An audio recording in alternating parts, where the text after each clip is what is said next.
Big Ten did release their scheduling plan for 2024. And if you're looking at just a, who won the battle of perception standpoint, the Big Ten swept the floor with the SEC with their release. So for 2024 and beyond, some highlights here. The Big Ten scheduling will be called Flex Protect Plus, which, if you're looking for a new streaming service, I'm sure that the Big Ten can hook you up. They'll probably bundle that with Fox Nation and all the other things that you could want for one low price. But I digress. Flex Protect Plus, the whole system is really, from their standpoint, designed to give as much flexibility and as much protection of these traditional rivalry games as possible. So we've seen a lot of conferences, the ACC and SEC in particular, talk about protecting, a certain number of traditional rivals for every school. So whether that's one, whether that's three, how many of those protected games you're going to get. With the Big Ten, they took a different approach and they said every school is going to have a different number of protected rivalry games. So Iowa will have 3 protected games every year in this model. Penn State won't have any protected games. They will have a full new conference schedule every year. The way that the math works out, they will have, I think, 11 protected games total. And every school in the Big Ten will face every other school in the Big Ten, including USC and UCLA when they join in 2024. They will face off twice within a 4-year period. So every school will travel to every other school during the time that, if an athlete stays all 4 years at that school, they'll get to have every school travel to their school and travel to every other school. Garrett, it seems like a win for the Big Ten in every sense of the word. It might be a little confusing for the average fan to follow. It might be a little confusing to see your schedule flip-flopped around every year. But, from a competitive balance standpoint, from a, actually having a conference that plays everybody's standpoint, this seems like a huge win. Well, and the big thing about it that I think has to be highlighted is not just from the, fan perspective of this is a little bit complicated, but look at it from the football landscape perspective. With this new model and this whole new round of conference realignment and everything else that's going on in college football right now, you're going to have to get a little bit creative. You're going to have to find a way to come up with a new schedule. It's a different time in college football than it has been, right? We're expanding the playoff.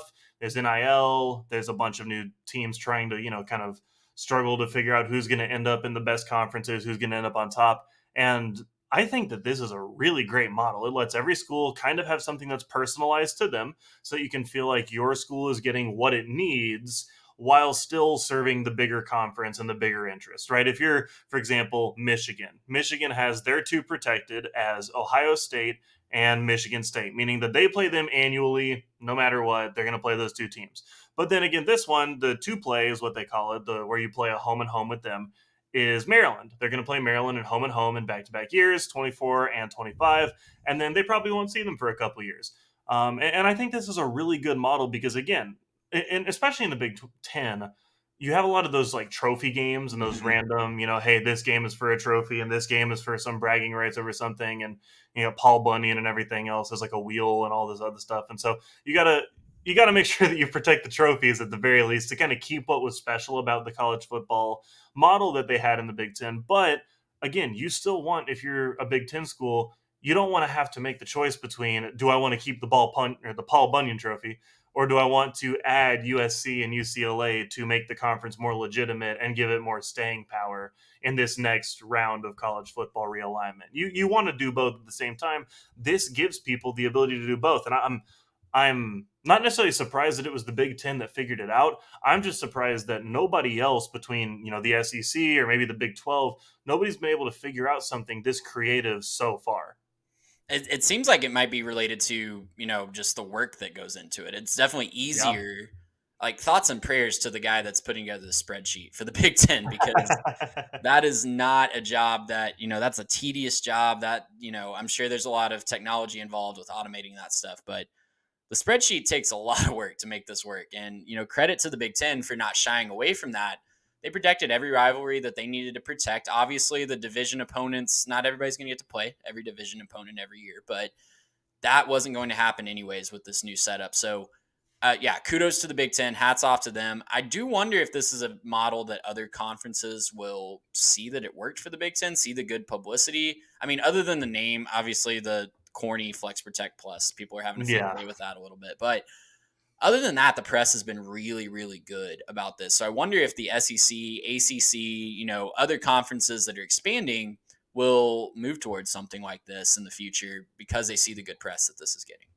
You almost have to think that they will. I mean, I don't see how, with everything that's been going on in the SEC and the dissatisfaction with the 8 game schedule and everything else, I almost can't imagine a world where this isn't the model going forward for some of these big conferences. With that big of a conference, you can't possibly come to a conclusion that works for every single team. There's just too many different colleges, too many different programs, too many different traditions, and you have to consider all of that when making a schedule.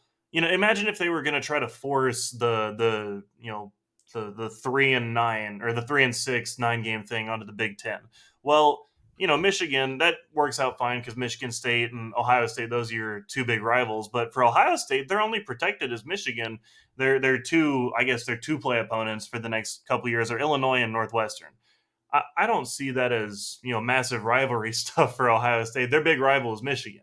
You got to protect that game. Outside of that, you can kind of let Ohio State play whoever through here. So, I think that this is really cool. I think as a personalization thing for each team, and I think it's going to be the model going forward. Assuming that it's not so hard to put together, which I mean, there's a possibility that it's just so difficult to put it together that they just drop it. But assuming that they can find the logistics with all those millions and millions of dollars at the Big Ten offices, assuming they can find a couple guys who are good at spreadsheets to put this thing together, I think that they'll be just fine. And this will end up being kind of a big leadership move for the Big Ten going into this next new era of college football. Or they'll just ask ChatGPT, and we'll just put everybody out of work. And but yeah, kudos to the Big Ten for getting GPT, make the Big Ten schedule. Absolutely, yeah, just every single year, and then we have a big reveal show. So, yeah, I mean, yeah, kudos to the Big Ten. Glad that they were able to get this done, and it seems like it's going to be a great, great program for everybody involved here. Gracious, how about that?